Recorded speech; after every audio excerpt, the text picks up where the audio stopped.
Hello, folks. Welcome back to the Pedanticast. I know we've missed a week or two, but we are ready to get back on it. We are getting our real life adulthood issues or obligations out of the way to come back and to report to you on our great, fantastic opinions on entertainment, gaming, and other such subjects. And as usual, I am co-host Clark V. Tatum, and with me is my friend and other co-host Tio. How you doing, Tio? Hold on. Nope, sorry. You actually have to refer to me as King Tio because you are convinced of it.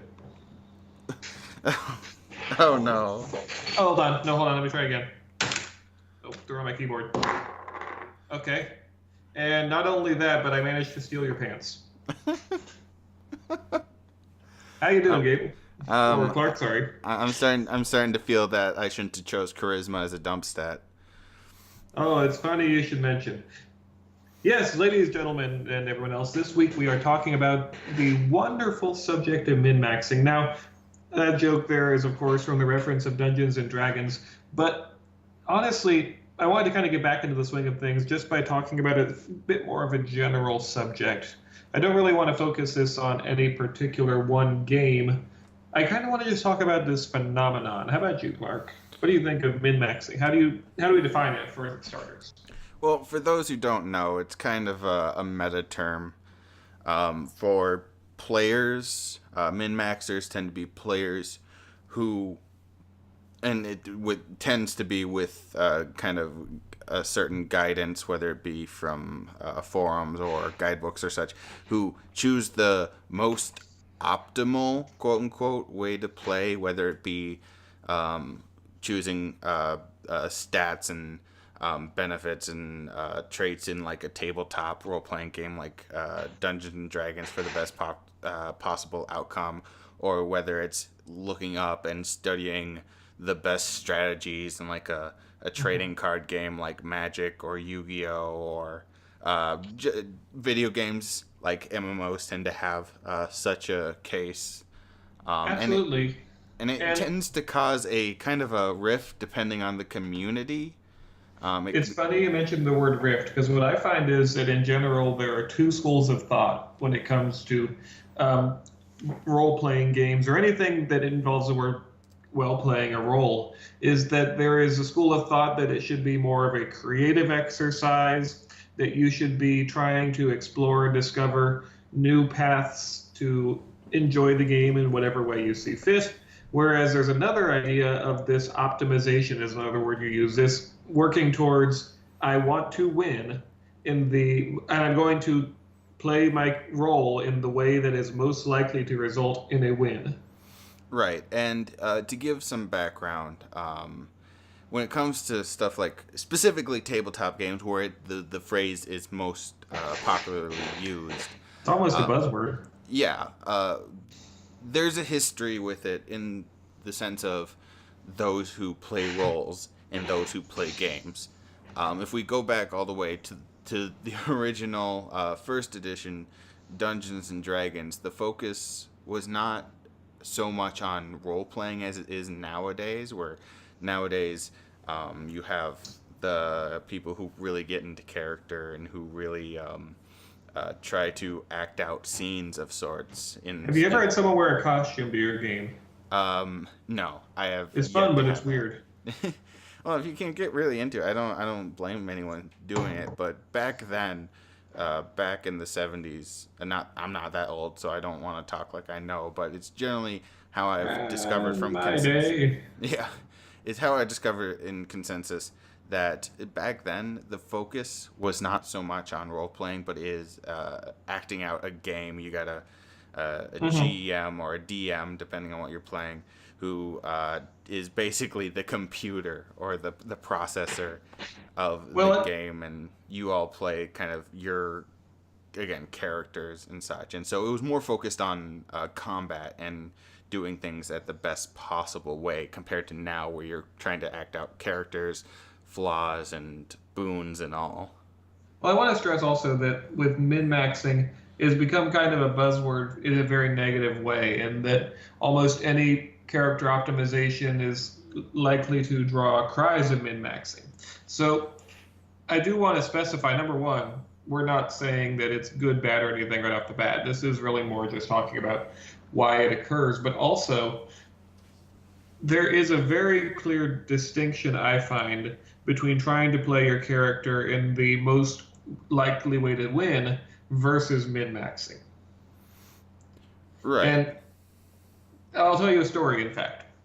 There was a character, this was my friend who will remain nameless, but he was notorious for min-maxing. So much so, there was a game, and I wish I could remember it. It might have been Pathfinder or some kind of variant, or it might have been a GURPS game. But the point is that the system would give you additional starting experience for taking a character flaw. So that meant that there was like this list of flaws that your character could have, for example, if they're an alcoholic. And Right. then you would be expected to then play out the consequences of that. And in exchange for taking those flaws, you were given additional starter experience, which, as we understand, is meant to encourage role playing. It's meant to say, okay, well, you're giving your character, oh, my character has nearsighted, for example. Right. So Jason, I'm going to call him Jason, that's not his name, Right. decided to make a character who we called the Psychic Baby because he was a wizard or some equivalent spellcaster, but he took every single flaw that he possibly could to the point where his character could not walk, could not speak. He basically was being pushed around in a wheelchair. And yet he had these very, very high level, compared to the rest of the party, magical abilities. Jesus. And it's a great visual for the record, but secondly, I want you to, so when I think of min-maxing, that's the kind of behavior I think about. I think about the state of, I don't really care whether or not this is realistic. I don't have any goal of playing. My main goal is to make my character and or my strategy as powerful as possible, and with no real thought to any other part of the game except for almost even breaking it. Well, it's partly that, to an extent. How I would overall describe it is min-maxers tend to be very meta, in the sense that the things they choose, again, like your characters, it wasn't for the flaws themselves or the minor boons that come with them, but to overall overhaul the power of his magical abilities. Like, to me, min-maxing tends to be those, again, who choose optimum strategy, who know the ins and outs of a character, classes and races and all their abilities and traits, and chooses every time the best possible way to arrange it. Like, say, I wish I had a good example off the top of my head, but there's just like, you have, whether it be like, I don't want to keep using Dungeons and Dragons examples, but It really does work for setting up examples, but go ahead. right. Because we'll move on to different ones later, I think. Well, and because here's the thing. Because I have a friend who will also remain nameless. But he does the Adventures League stuff where you go and it's official play, as they call it, or something like that, and you go to an actual shop and it's all set up. There's specific rules or whatever. But I've always wanted to go one of those, but I always worry they won't be as fun as just playing with your friends because they'll tell you no more often. it can be up and down, especially from the stories my friend tells me. But basically, the people he runs into there can be all variety. We have the rule lawyers, the murder hobos, the min-maxers, all of that. But he specifically does not enjoy playing with min-maxers because, specifically in something like Adventures League, they're not very how to put it, friendly. At least in this particular, I'm not saying that min-maxers are mean people, Yeah. but in this I know what specific, you're talking about there. yeah, in this specific instance, there was a group of them who were specifically min-maxers, and they would play often in their own game, and it was always just overhearing them, it was always about, oh, it's like there's usually the one person who's telling everybody else what to do, and they'll Hmm. follow and listen, and they're always doing, oh, you got to do this, or this is better, or whatever. Very So interested in the numbers, I usually find. yeah, yeah, very much so. But here's how it kind of goes.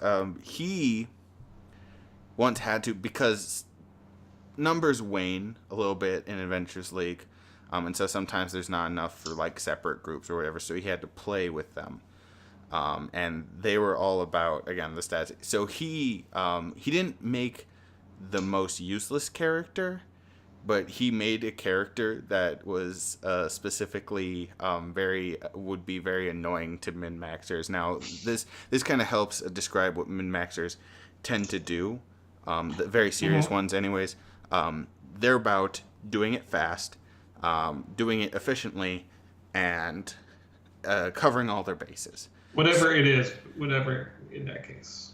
Yeah, and so my friend, he decided to make a character like, and it was D&D. So he decided to make a character with, when he chose the race, and the class and the background, it was a lot of overlap. I forget exactly he did. It was like some sort of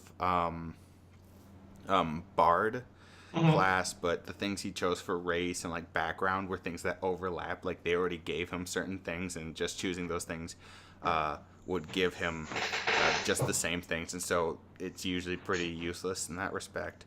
But then he was telling me how there's certain things a bard does, like you have to he can give you certain like boons, but you have to like it has to go over, like you have to listen to him for like so long for it to work or whatever. So he's like he's laughing, he's finding it enjoyable that when telling me about this, that he would have to slow them down and like kind of halt certain aspects. And there's probably people listening to this thinking that that's fucking terrible, but if you knew him, it's not. It's actually pretty funny, but Well, yeah, uh, and it, it does sound like that wasn't necessarily. It does seem like there was some level of, I don't want to say maliciousness, but certainly.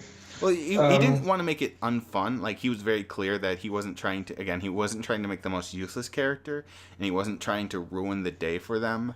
But he was trying to kind of pick fun at their what would you're trying been to ruin the their, day a little bit. yeah, what would have been their Spartan level regiment, as it were.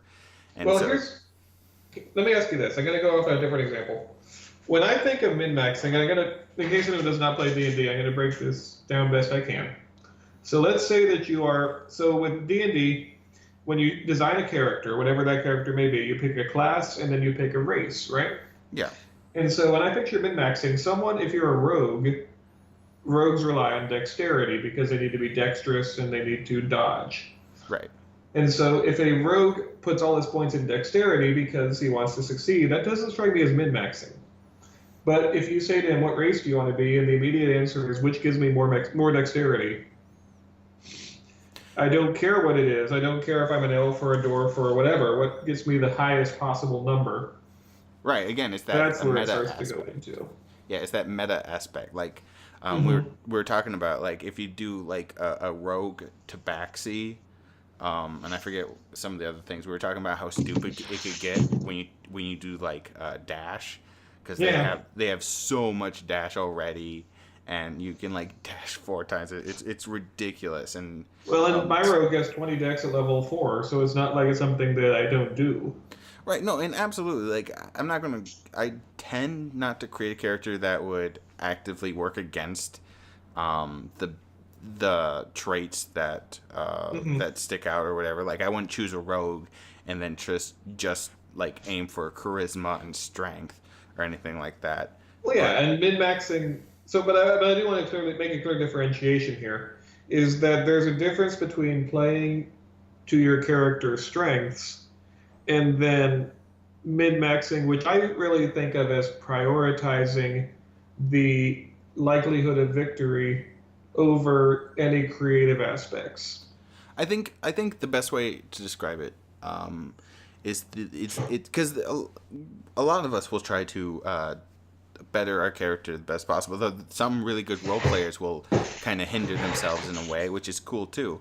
Hmm. But I Or think if the they thing. you don't want to hinder them so much though that it's actively hurting the party's ability to succeed. Right, right. But I think with min maxers, at least ones that have gained the unfavorable reputation in things like tabletop, it tends to be, with tabletop specifically, the idea of a winning aspect, like the ideology itself of winning at a tabletop game, where a lot of people feel the point, there is no winning per se. The winning condition is just having fun.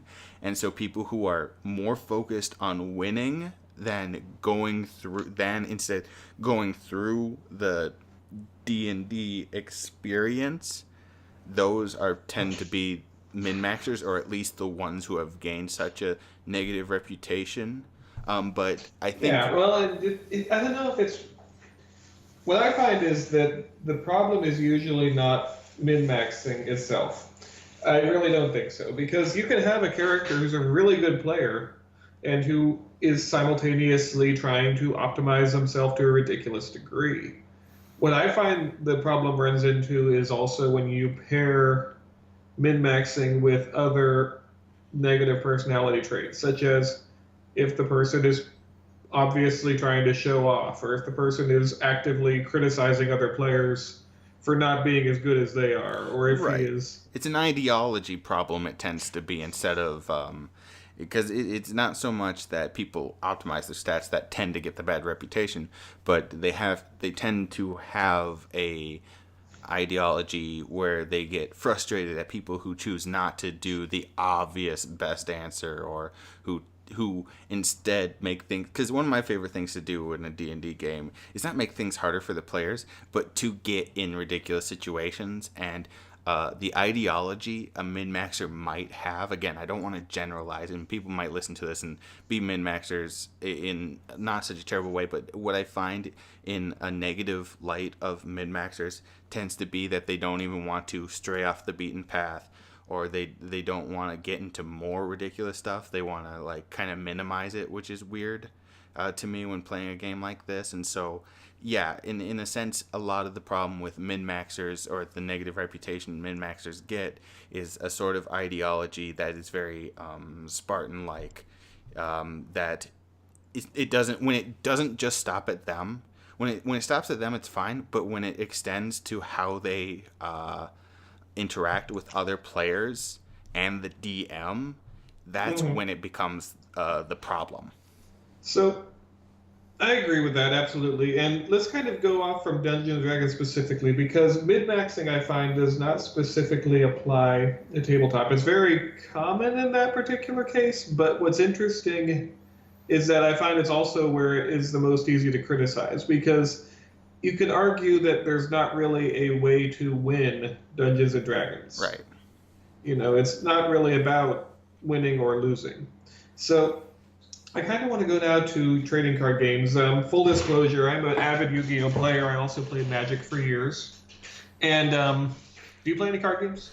I used to. I used to be really into. I used to play Pokemon. I used to play Yu-Gi-Oh. I used to play Magic. I used to play Duel Masters, or what was it? Duel Masters. What was that? I don't know if you remember it. Like there was an anime for it. I think it was like. I think it's called Duel Masters, but it might have gotten into trouble. Yeah, it was kind of a mix. It was kind of a rip off of Magic in certain. I actually rules. had the cards, but it was not good. Like there was things I like the art definitely, and there was some things that were cool, but overall it was not great. It didn't stick around very long. But yeah, when I was young, I was really into trading card games. Not so much now, because like that takes a certain amount of money to do so. But it's interesting to talk mid-maxing this thing in this way, because there is a winning condition, and so you think to an extent that being a mid-maxer is natural. Mm-hmm. And to a point it is. It's absolutely about winning, and so people would try to find the best strategy possible. Well, But and with Yu-Gi-Oh specifically, it's actually, I don't know if you've been heard about the community, but it's kind of developed a bad reputation. Because as it's introduced new mechanics, It's allowed for certain summonings and things that basically it has gotten to the point where it is very common for games not to go over 2 or 3 turns. Oh boy. Yeah. And now I want to kind of go back on a bit of a tangent to the anime. Right. Because if you ever watch the anime is amazing, for the record. It's every level is stupid and cheesy. But if you ever watch the games, and my favorite is GX, but these people are playing like lunatics. Right. Borderline insane low level play as though they were like children. Right. And so if you use the anime as your baseline for what to expect, then you start to run into trouble. Like you have characters who have, oh, I'm making an insect deck.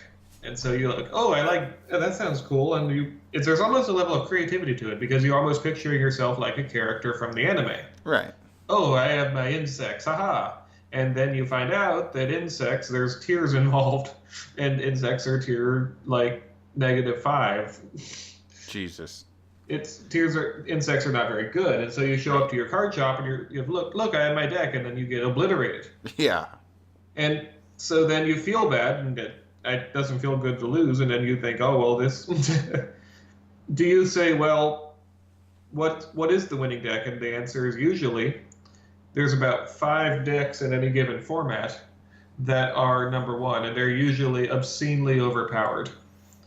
It has gotten to the point in the game where the main winning strategy is to build a board or build your side of the field to such a level that your opponent cannot possibly get through it on the first turn. Right. That's seen as a viable strategy. And I think that what the problem there is that you go in with this expectation, like the show, of it's like back and forth interaction. And honestly, the game just isn't like that anymore. It's become much more about hitting your opponent as hard and fast as you possibly can. And I'm speaking very broadly, of course, but that's Right. what I encounter is that usually by turn 2 or 3, if the game gets that far, you know who's going to win because they put themselves in such an advantageous position. Right, and I think that card games are complicated because one, you start out with a game and it might be as balanced as you could possibly make it, but there becomes an initial problem that you need to continue to keep releasing content for this game so That's people fair. continue buying it. And so not only are you trying to stack up on top of what you've already built, or you might outlaw it from tournaments and just continue with just the new stuff, as tends to happen, but you keep trying to make more stuff for it. Like at first it was just like ritual monsters were the new addition, and that was fine. That was just more of the same. And then it was synchro. Yeah, and then there was like there was a lot. XYZ. Yeah. And then pendulum. And now we're on Link. And honestly, Link is probably the most balanced and also the most unbalanced because it's too generic, but I don't want to talk too much about the mechanics. Right. What I want to ask is, at that point, it almost seems to stifle creativity because everyone wants to win, right? Right. And just logically and empirically speaking, there's going to be some combination of cards that will be better than the others. And so there is no reason not to play that combination of cards. And now, this is a very harmful is the wrong word. This is a very almost creatively stifling atmosphere because it's like you're limiting your own creativity because if you don't use certain cards and you're just putting yourself at such a disadvantage. Right. Well, and I think it's again it's difficult because the whole point is to win, but I don't think that's fair because I think a big problem in this case is it becomes soulless to play the game in an ultimate win kind of ideology because I think so. It becomes like insider baseball. It becomes like a lot of stats and a lot of there's always ranking. the Yankees. Yeah, and so it becomes very unattractive in a sense because you were talking about like bugs are like -5 tier or whatever, and then that means that someone has charted this out. It's like when a game gets quote unquote solved, like tic-tac-toe and checkers is solved, and they're getting close to solving chess. As far as I know, they haven't yet. But let me read you something real fast. All right. So this is, I Googled, it's the top 24 decks in Yu-Gi-Oh! And sorry, this is the last 6 months. These are the decks that have placed the most. And fortunately, it's also listed not only the deck, but how much the average price for these cards is. Right. So number 1 is called Sky Striker, and the average price is $714 for the entire deck. Oh boy. Two is Thunder, average of $722. Burning Abyss is number 3, $459. Goki, number 4, $360. And Altergeist at number 5, $583 for the whole deck. Oh, and that brings up another point, and there's a lot. Record is Dangers, which are $770. Jesus. For 15 cards. It comes to a point like a lot of games come to a difficulty where they it's almost pay to win to an extent. I would agree with that. And I think difficulty with that is that people get left behind because they either don't have the money for it, or people are just get so unenthused by the ranking or something. I think that's the problem when it comes down. Yeah, sure, it's about winning, but when you're pushing people out, or when it's discouraging people from getting into the game, it's a very uncomfortable sort of predicament, and so. Mm-hmm. Well, and continue talking. Sorry. No, I was gonna say is that when I find with Yu-Gi-Oh specifically, because I enjoy it for the record, and oftentimes what you almost have to just make peace with is that if you are playing with a more budget-minded variant, that you are putting yourself at a disadvantage against people who are willing to spend money. And so if you go to a local card shop, that's fine. But if you're playing, for example, online, where you could just pick whatever card you want, or if you're playing against people who have spent that money, it does feel very frustrating to lose to someone who is using a more expensive deck, because there's part of you that is thinking, obviously, oh, the only reason you won is because you paid that money. And this is also getting into a bit of a different topic, which is MMOs, especially free-to-play MMOs, where you have a lot of pay-to-win characters, and the idea is, with the MMOs, we're kind of going off of card games now to a different subject, but you often have things like experience boosters, or in some cases, you have characters who get literal damage boosters for paying money. That's bad. Yeah. But let's talk about MMOs specifically, because I like MMOs. I think they're awesome. And I have never been able to stay in one for too long, except for RuneScape. I'm kind of the same way. I really like MMOs, but for some reason... I want the community to be so good. And the community always frustrates me. I don't want to say that like I'm calling out any particular game for, oh, your community is awful. Because honestly, by and large, most of the individuals are nice. But the problem is, for example, just in a certain game that I will not mention, but does have an acronym, I often would find myself kicked out of dungeons because I wasn't healing right in the middle of a raid. Right. It's very, again, like, and this kind of goes back to my point with card games that I wanted to get to. It feels like what I said with Insider Baseball, kind of, it feels so, the gameplay, it almost becomes robotic. It becomes, there's guidebook-ish, if you will, that you have to play a certain way, and it's not about playing the game, it's about almost a muscle memory or a reaction memory, or doing it in such a manner that it's already scripted out for you, and it becomes very unappealing. And I think that's when it's no longer about winning, it's about memorization, which to me is not really playing a game.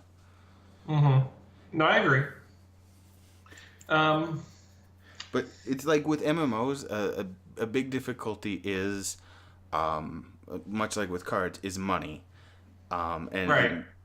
Whether it is an expensive game. I just bought a deck, believe it or not, that was budgetary minded, and it still cost about $100. Oh, Jesus. Well, yeah, I ordered the singles online, so.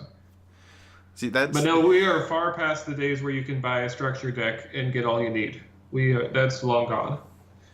if you are talking at a level that is you're likely to encounter with an adult audience, you really have to be willing to invest a little bit into just various staple cards. Right, and with MMOs, like okay, so again, I keep going back with the cards, trying to get to an example with MMOs. But one more time back to cards, there's an issue that's become popular in like MMOs and certain other games, especially battle royales, that is kind of also been an issue with card games, and it comes down to the money thing, but it's also in a different aspect. Um, a very popular term recently, loot boxes. Now, this has been a problem with card games, and to a point, it's a Oh wow, that's a bad one. yeah. To a point, the whole thing about card games is that you buy a pack, and Right. it's kind of random unless you specifically buy individual cards. Which And can be expensive, especially if it's a rare card. yeah, absolutely. And it comes to a difficulty where is this gambling? And so with Ooh, that's a card, whole different topic. We could do a whole thing on loot boxes. right, but the point I want to get to is that it comes with the pay to win structure. That when you have a game and it's Mhm. structured in such a way that you want these certain things to be able to play the game better, that is also a problem that min maxing causes. And this is less about the ideology of the community, more the ideology of the either the people running the game, and so they use these loot boxes as an opportunity to exploit that. And so, to a point, it feels like the min maxing ideology is being also abused by these companies. And so, whether it be card games or whether it be MMOs, and Well, let money me ask tends a to be the question. big issue. Let me ask a question. And in this case, I'm referring to both loot boxes, MMOs, to a lesser extent, Dungeons and Dragons, because that tends to be a bit more creative, like pen and paper. So there is a theory when it comes to game design. And the theory essentially says do not give your players rather, a way to solve every problem. Right. So what that means is if you give your characters a nuke, for example, unlimited nukes, and then you give them 150 other weapons, it doesn't matter how many other weapons they have to choose from, they will always choose whatever the best available option is. Right. And so an example might be Skyrim. Have you ever played Skyrim? I played a little bit of Skyrim. I wanted to play more, but I haven't had the chance. Long story short, there's a stereotype among the Skyrim community that every single playthrough eventually becomes a stealth archer playthrough. Because, long story short, if you hit someone with a stealth attack, it does double damage. And because if you're an archer, you can sneak from a very far distance away. All right. And so it does eventually, your sneak, if you focus it, becomes so much to where you can walk through town in broad daylight and no one can see you. Right. This is without adding in things like invisibility. And so there's no reason not to be a stealth archer because that deals significantly more damage than most of the options available to you. Right. And in then, Morrowind, another problem that said the magic system was essentially broken. You could create a fireball like you were spell creation, but you could create a fireball that would deal instantly lethal damage to any creature in the game. oh Jesus. And so the question was, it's this joke that you almost have to actively handicap yourself in a way. And it raises that question of if you give players a nuclear option, in this case, we're actually even worse because they pay for it. But if you give your characters the option to solve every problem a certain way, are they just automatically going to pick it every time? Well, and because I've come across this theory and issue before. There was someone who made a pretty good argument about it. Like, okay, so there's this game XCOM, right? Okay. I And know of it, but go on.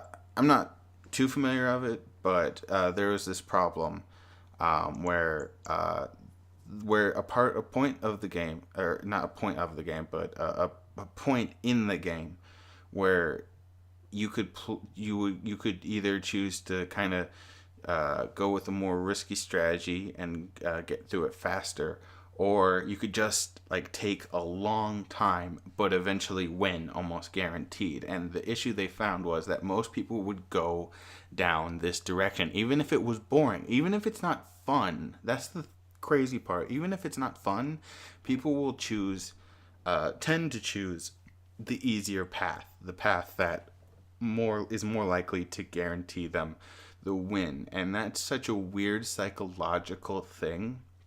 Well, and this is why it comes into those two schools of thought. And I don't really think either one is incorrect. But there is that school of thought that says that you should not necessarily worry about whatever the most optimal solution to a problem is in video games or whatever, and that you should instead try to embrace the game creatively and to live out your, whatever fantasy you want to choose. Although I will say, I think this does run into a problem whenever you get to a point of it should never go too far in the opposite direction of Right. where it is you're playing this wrong because you're choosing the optimal solution. Oh, another stealth archer in Skyrim! What a shock! Right. Well, again, I think it comes down to the big problem ends up being ideology, and it doesn't make it right for someone to criticize min maxers, because it really, the problem comes down to when it doesn't stop at the person, like whether you're a min maxer or not. Min maxers just tend to have the more common reputation that if you are like mocking, like especially with tabletop, if you're mocking another person's way of playing, Mhm. that's when the problem starts. Well, if and another thing, so the reason that tabletop is such an interesting avenue for this is because it's cooperative. Right. And so, as a min maxer, if you are making a character that you realize is particularly optimized or good at combat, I think you almost have, for lack of a better word, a responsibility to ensure that it's still fun for the other players. And what that means is just because your rogue can backstab, assassinate, one-shot the boss, does not mean that every single fight should you basically being the cool guy while they turn into your cheerleaders. Right, and it comes that goes into a whole argument about like stuff like spotlighting and making the game about you, and Which that in Dungeons and Dragons, just as an example, is really the biggest flaw of min-maxing is because the rest of the party becomes very superfluous. right, it becomes very focused unless you're all min maxing. But At then which point there's the DM just hates you. yeah, absolutely. Like because to me, a part of the fun again Mhm. is that cooperation, and not so much the cooperation of you got to do things the best possible way, but the fun with interacting with other people, trying to not fuck up a plan. Like say you have this whole Oh yeah. situation and you're like you have the whole laid out, you did like an Ocean's 11 level heist plan in your head. You all talked it over, you guys know what you're Mhm. supposed to do, and it's all fine and good until that one person rolls like below a 13 or something, or rolls a 1 Oh even. yeah. And then it goes, and those are my favorite moments. Like, yeah, you don't want to die or anything, and no one wants to really like fail. But as soon as someone rolls a 1 and it starts, and the plan is like off the rails, and it's usually way at the beginning too, but when it goes off the rails and you all have to improvise without any idea how to stay alive, and you're all kind of like on the edge, that's when it's the most fun. Like to me, it's a dramatic thing with Well tabletop yeah, and games. weirdly enough, I just because typically if you're min-maxing you like to win every encounter, let's say, it doesn't mean you would be happy if you walk into a room and then the bad guy's head explodes from looking at you. Right. I think it definitely, there's a misinterpretation in terms of when it comes to min maxing that they don't like a challenge. I think that is a false narrative in the sense that when I watch people who huge min maxers, but they play a game, they want a difficulty to it. Right. They just want to be optimized for it, and so they don't want to go into something because it is boring when you go into like let's say an encounter in Dungeons and Dragons and you manage to kill everybody without even really taking a hit or anything like that. Sure, you get the experience, but you really don't feel like you had an encounter. Well, and the other thing is So that's a cooperative set where the big difficulty, the players really aren't supposed to be competing with each other, but in the interest of balance, an encounter that would be difficult for the min-max character will likely destroy the others. So you run into Right. this weird dissonance between the two, where either one person is not having fun because it's too easy, or one person is not having fun because it's too hard. So it's a bit of a balancing act. When it's something competitive, such as let's say a shooter game with loot boxes or a trading card game, where the min-maxing comes less from how you play the cards and more about emphasizing one particular item that has more power over the others, I feel like people tend to, that's a lot harder to defend, I think, because there is this idea of pay to win, but the reason it exists, I think, is because there's also, if I don't buy the nuke, if I just choose not to, that means I'm willingly going to let myself lose to people who have it. Right. And It's almost like there's this button. Sorry not to interrupt, but it's almost like there's this.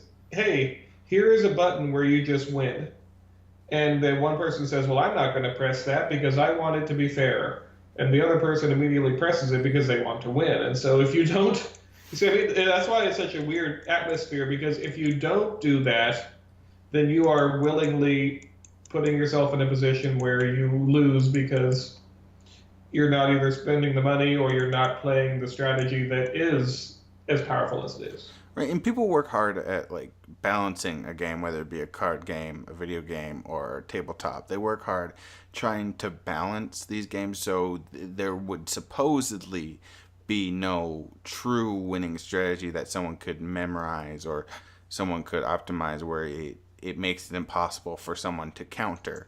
Uh, There but actually is a way, by the way, to play Pac-Man to where the ghosts will never get you if you follow a certain route over and over again. I imagine there's always a way to solve a game. It feels, but the thing is that there will never be a way to balance a game perfectly. There will always be something that someone can exploit. There's always a bigger fish, right? There's always some way No, I for agree. someone to ultimately strategize. You can never defeat the player in that respect. Someone will always solve the puzzles. Can I Um, tell you a story? sure. Because I actually, I agree with you. I don't want to break the momentum, but this reminds me of this actual story. I was on the other end of that coin once. Did you play Magic? You said. Yeah, I played Magic for a little bit. I wasn't an expert by any means, but I I was want. kind of familiar with it. So I want to tell you about my deck. This was my one deck that I made once. I'll never will make again. It actually ended up getting stolen. Sad ending to the story, but hear me out. So I was playing Magic for a long time, and I always wanted to make a deck out of mirrors, MYRs. Now, if you're not familiar, mirrors are these tiny little things that look like bird robots. And I thought they were just awesome, but there were never really any support. Long story short, eventually there was a new set and support came out for them, and I was so excited. And I made this deck that was just mirrors, and that was the only deck that people were literally stopped playing me. Because here's why. The deck had one combo. I can explain you the details. Long story short, Magic the Gathering uses a system of mana. Mirrors produce mana. One of the cards allowed the mirrors to untap. So he said, pay 1 mana, untap all mirrors. So if you had 2 mirrors producing mana and 2 of this card on the field, you could tap untap infinitely Oh Jesus! and make infinite mana. And they cost 3 mana. Sorry, it costs 2 mana and 3 mana respectively. So I could usually get this combo up at the very latest by turn 4. Oh man!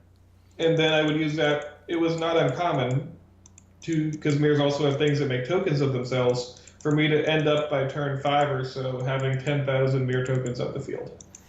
Jesus! And this was consistent. And so I've been on the other side of that, because what ended up happening is people just literally stopped playing me.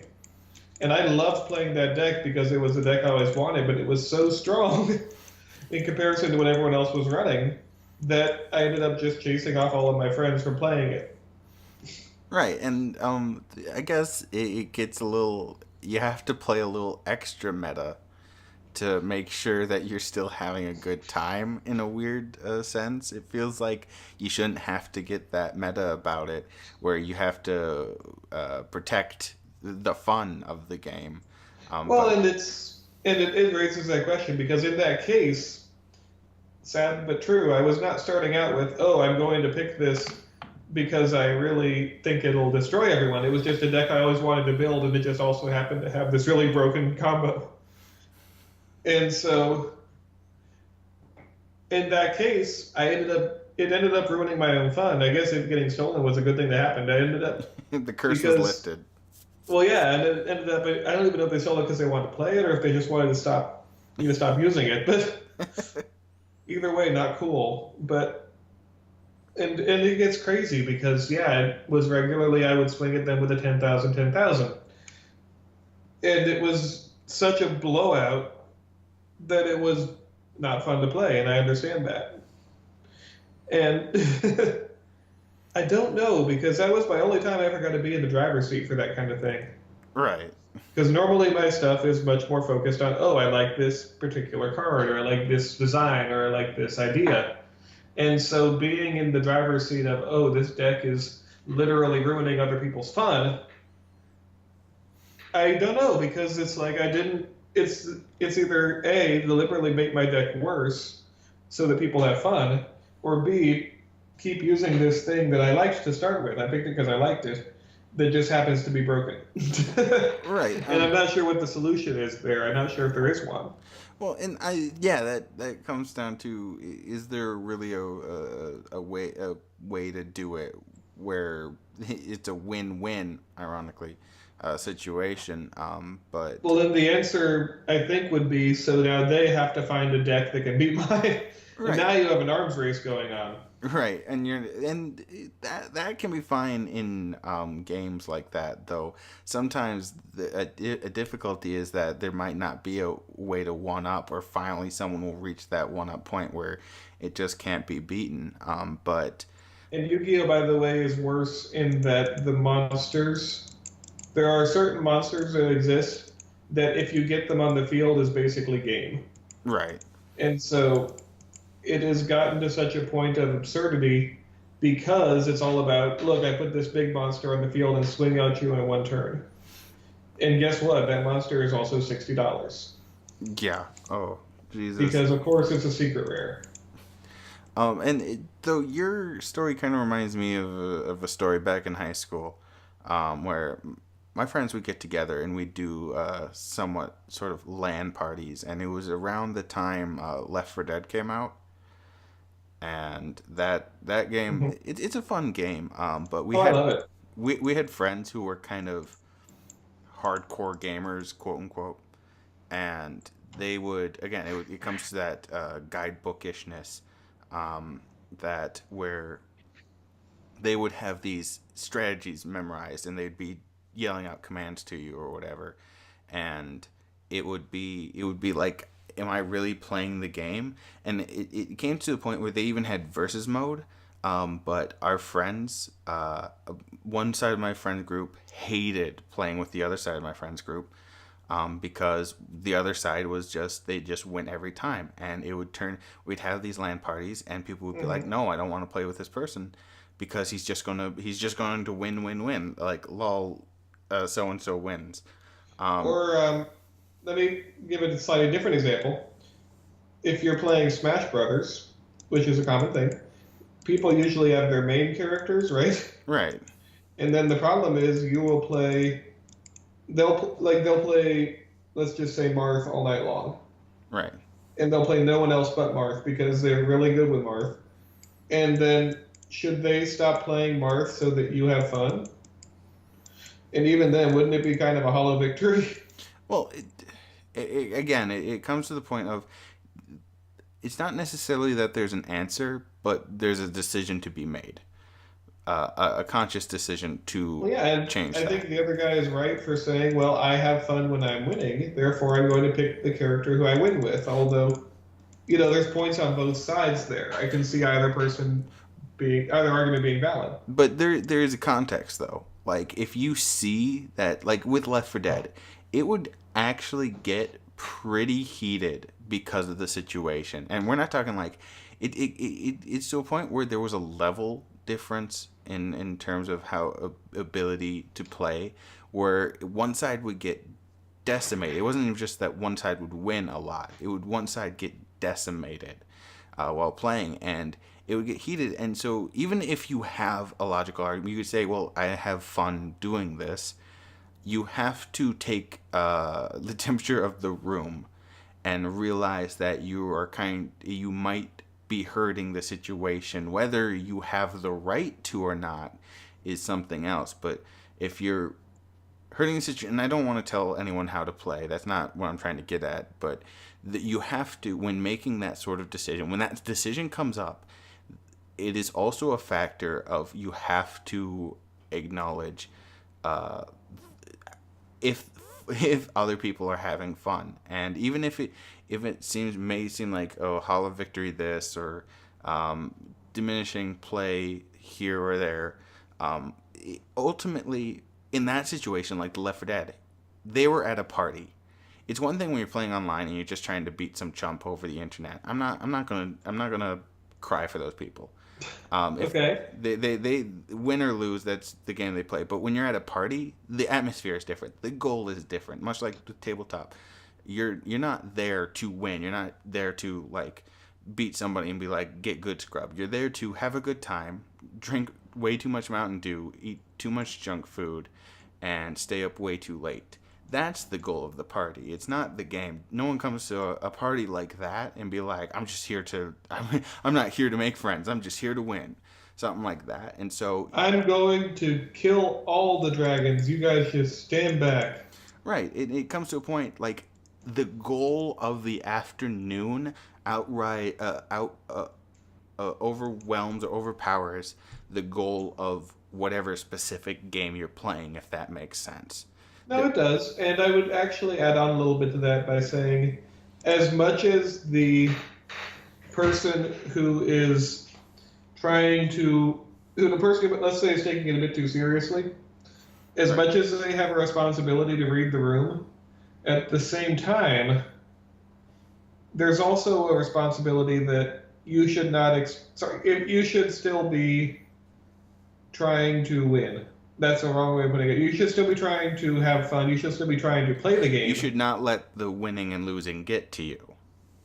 In a way, it's also is that the people who are not min maxing, the people who are role playing, that we don't. It shouldn't go so far in the other direction. Number one, you should never say you are playing that character wrong.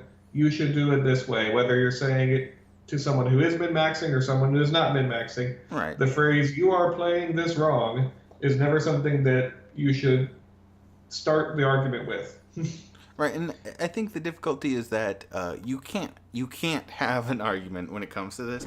At the end of the day, as soon as the argument starts, the fun stops. Like again, the example of Left 4 Dead.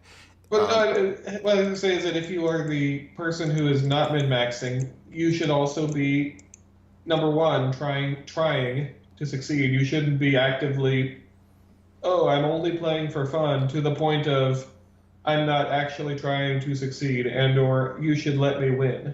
well, no, yeah, You should still be actively trying to play and win. well, no, and usually usually I would say that's the case. Like especially when video games are involved, usually people are trying to win or whatever. But and my point was not so much just for the mid maxers, but everybody. As soon as the argument starts, like at a LAN or something, the fun usually tends to stop. And so the hope is, and it's more of a lot of this has to happen um, in a way subconsciously. You don't want it to be you don't want everything to be too aware in this certain case. So everything, as soon as it becomes a problem that people are aware of, it might already be too late. And so there's really no debate that one can have in the moment of it. It's kind of hard to say, but like my point is that we're making this discussion with just having the discussion. The point is to have the discussion, and so it's fine talking about like that Yeah. back and forth. The difficulty when it comes to this is when in the field, I guess the best way to put it, it's harder to argue one side or the other because as soon as the argument starts, it's kind of too late. And so that's the awkward part of this kind of discussion. It's kind of, you have to have, it's much like how tabletop role playing games have it in their book.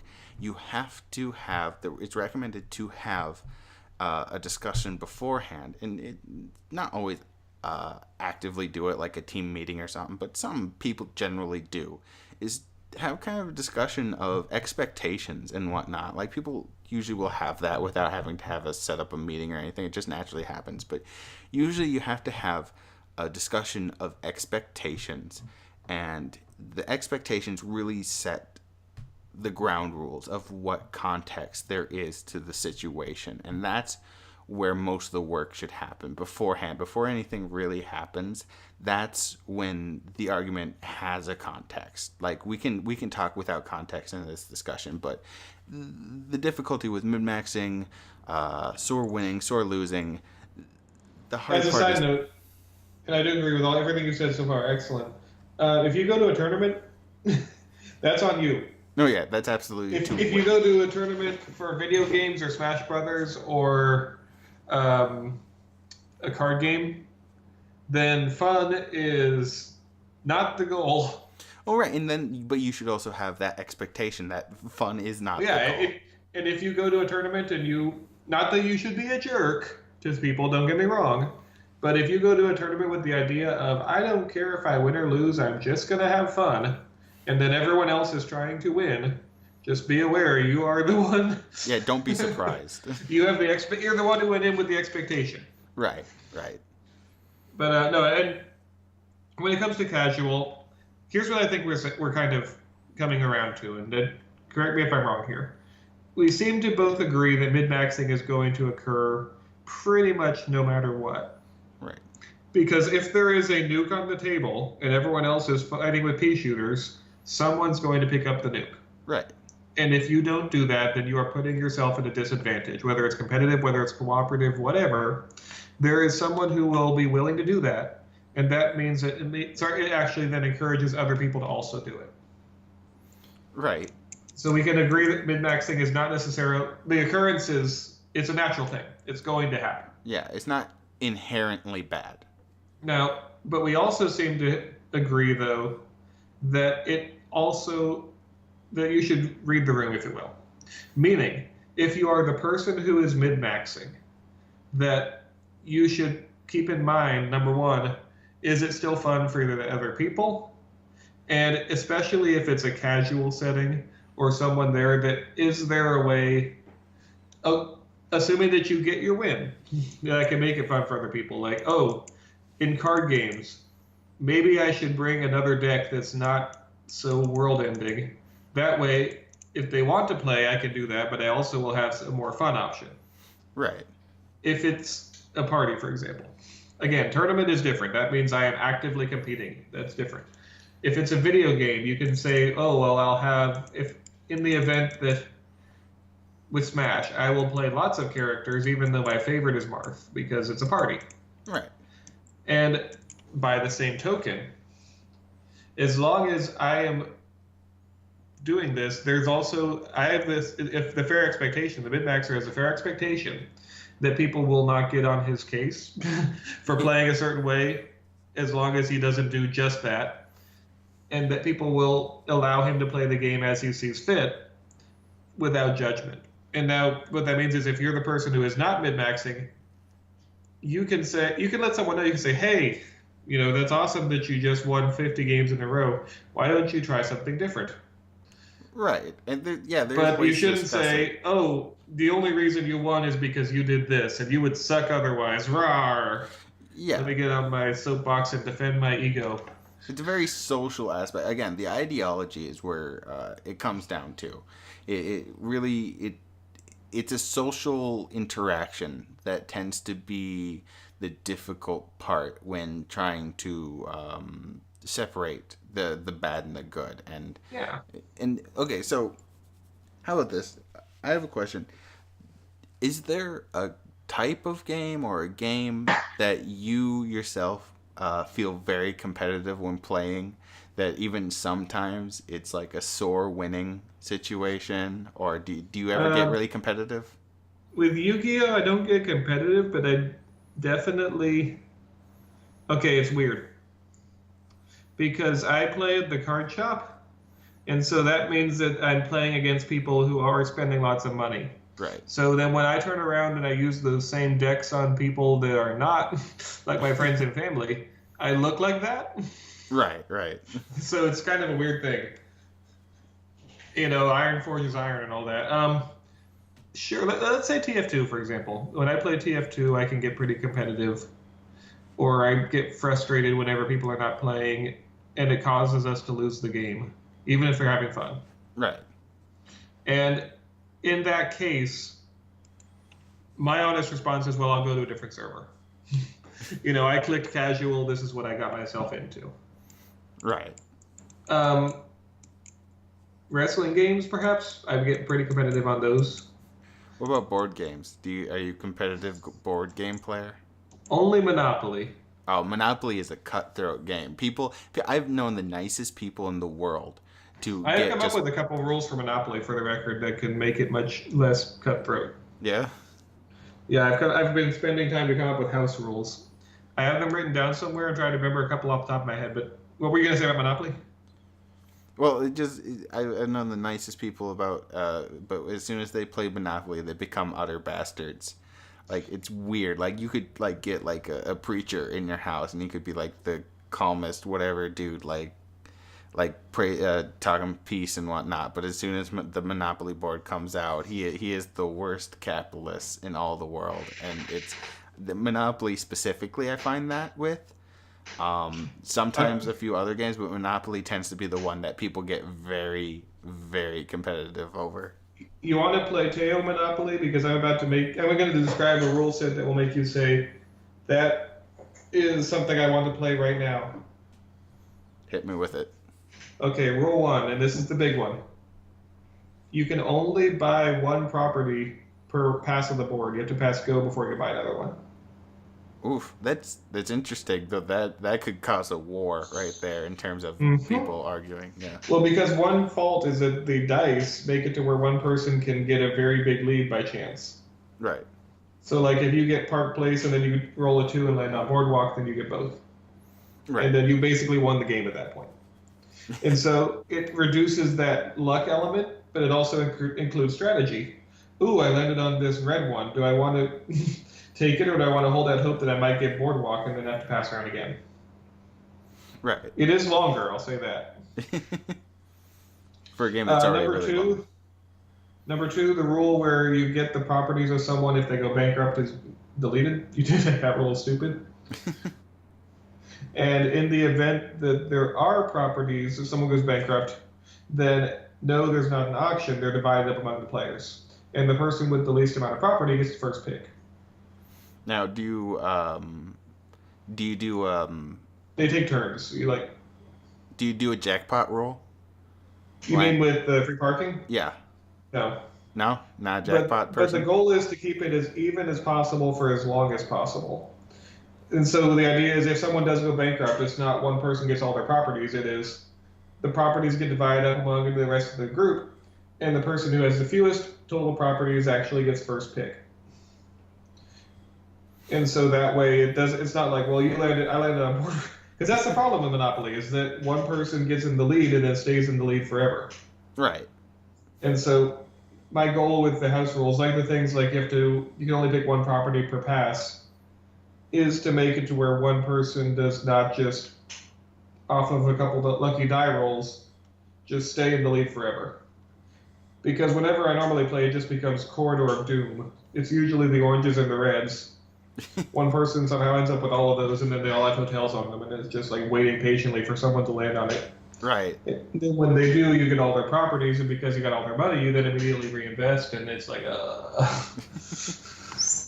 Now, do you play Life?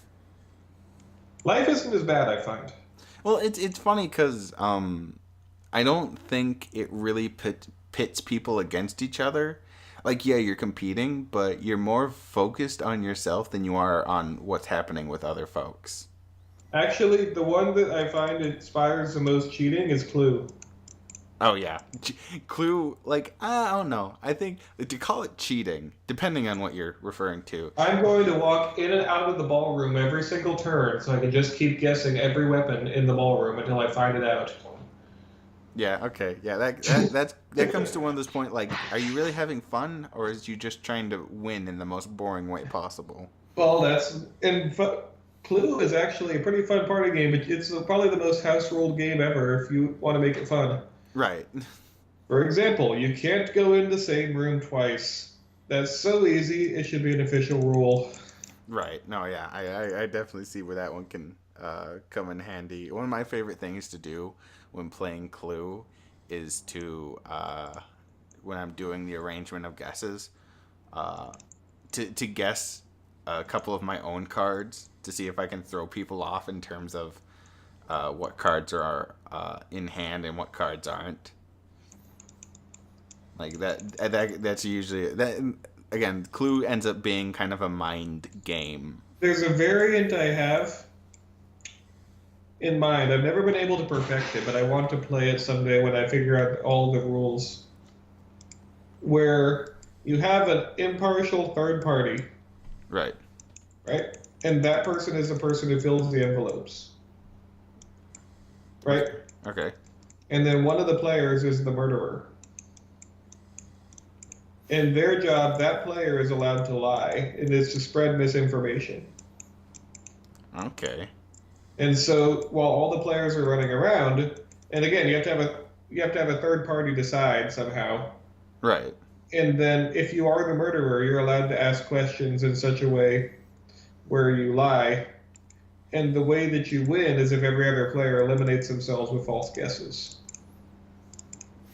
Okay. I can see how that would be pretty interesting. Again, I have to find a way to perfect that, but I think there's something Right. there. Oh man. Anyways. And of course is that if Okay. you do find the murderer, you win, but Right. the murderer knows who it is and they're actively trying to figure it out. So it's and you need all six players because otherwise if you have like three people it's not as Right. this is like a party version of Clue. Anyways, I think we should start wrapping up. So min-maxing, I think I kind of just want to conclude, and I know this has been kind of a bit more of a discussion, but I really have enjoyed it by saying that even I think min-maxing is unavoidable. That's what the conclusion I've come to based on what we've talked about. Yeah. But I think what we've also agreed on is that min-maxing in and of itself is not necessarily a bad thing. The main thing to keep in mind, especially if it's not a tournament, if you're just playing with your friends, is that you don't ever want to ruin anyone's fun. If Yeah. someone is min-maxing and they're enjoying themselves, let them do it. But if you're min-maxing, and you should also be aware of, am I stepping on the game for anyone else? Yeah. Absolutely. Um, what do you think? Is there just final thoughts, sir? It's kind of hard to have final thoughts because I feel like we've gone over a lot. But what I will say is that I think that nowadays, slowly, min maxing is and competition in general is not doesn't have to be inherent in games. We've talked about how it naturally happens when it's competition, but I feel like nowadays games have found a way to not have to be so competitive. And it sounds weird because people. Mobile games notwithstanding. Right. But games in general, whether it be video games with their walking simulators, or whether it be like puzzle games, and again, cooperation's a big part of it.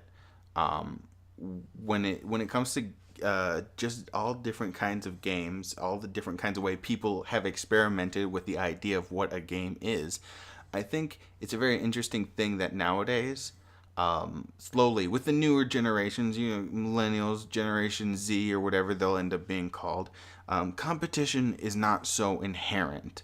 Like, yeah, there will always be football, there will always be card games, so to say.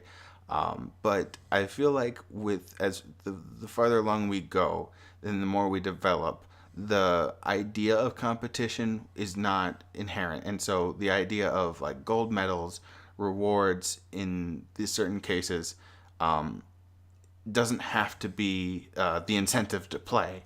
I think we're having a much better understanding of the idea of playing for activity, playing for enjoyment, in a lot of respects, which makes it a little easier to deal with the ideology that min maxing can kind of bring along in games. And so I think it might just be hopeful, ideological kind of thing, but I hope that it doesn't have to completely burn out competition, but I hope that as we continue along, that this becomes more of a prominent thing, that we find ways and maybe lessen the burden of competition, so to say. Right. And again, our goal, I think, at least what it sounds like whenever we're playing a game, is to have fun. Yeah. And I think that that can sometimes get lost in this idea of you can't have fun unless you're winning. And so what I would find, just add to that, and I agree with everything that we've talked about so far pretty much, is that it can be possible to enjoy and have fun without winning. Everyone, okay, I feel like a camp counselor, but Yeah. is that The Teos and Clark's after school special. that's right, is that everyone's special, everyone's a winner. No, there are winners and losers, but the reason that you play the game is to have fun and also maybe to win. Not because you should never, if this is possible, tell yourself, I can't have fun unless I'm winning. Because I feel like that is what breeds that toxicity sometimes. Right, absolutely. And with that said, I think we've covered this subject thoroughly, at least for the extent that we are able to in the time we give ourselves. And we could probably go further on in like game design and generally exploring not only the subject of min-maxing, but the subjects of that it comes up a lot in all these kinds of games. But here is where we'll cut off for tonight, because I don't want to go on another 3 hours. So I have been Clark V. Tatum. This has been my friend Tio Soul, and we have been the Pedanticast, and hopefully we will now be on track to continue onwards, and thank you for listening. Back to our regularly scheduled programming.